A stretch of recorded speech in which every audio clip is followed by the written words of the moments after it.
नमस्कार मित्रांनो, मी संदीप एरंडे. आपण जर बघितलं मित्रांनो की सध्या आपल्या महाराष्ट्रामध्ये नाही तर देशामध्ये लोकशाही जी आहे ना ती लुप्त पावत चालली. म्हणजे लोकशाही का ठोकशाही हेच काही समजायला तयार नाही.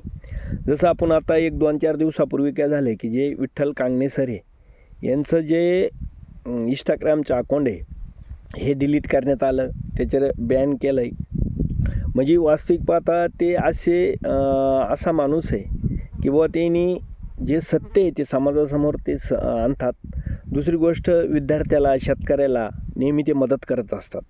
आज कितीतरी विद्यार्थी त्यांनी घडवले आणि त्या सरांचं अकाउंट सरकार बॅन करतं आहे.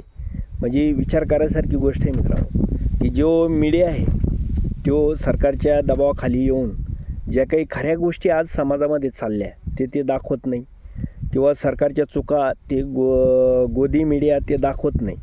म्हणून हे कांगणे सर काय करायचे की बाबा जिथं अन्याय होत असेल ते विद्यार्थ्यावर असो, शेतकऱ्यावर असो, त्या अन्यायाच्या विरोधात ते नेहमी उभा राहायचे आणि बोलायचे.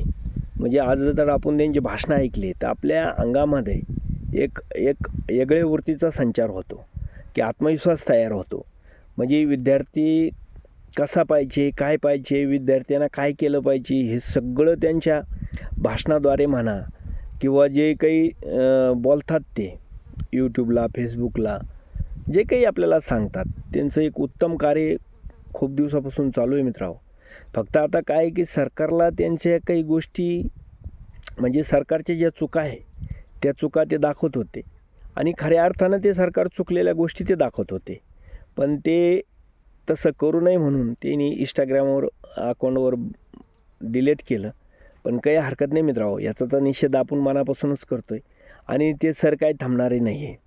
तुम्ही डिलीट करा, काही करा, बुवा जो अन्याय होत असेल तिथं त्यांना लढायचा अधिकार आहे. लोकशाही आहे, तुमची काय ठोकशाही थोडीच आहे. म्हणजे त्याच्यासाठी की बुवा लोकशाही जर जिवंत राहायची असेल मित्रांनो तर आपल्याला सर्वांना कांगणे सरच्या पाठीमागं उभा राहावं लागणार आहे.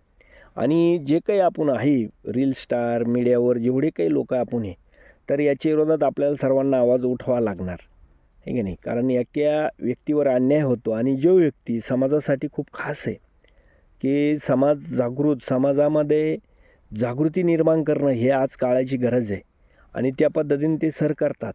अन्यायाला वाचा फोडतात आणि त्याच्यामुळं की आपण सर्वांनी सरांच्या पाठीमागं जबरदस्तपणे उभा राहायचं आहे मित्रांनो. आणि ह्या इंस्टाग्रामचं जे डिलीट केलं त्याच्याबद्दल तर आपला जाहीर निषेध आहे मित्रांनो. चला, जय जवान, जय किसान, जय महाराष्ट्र.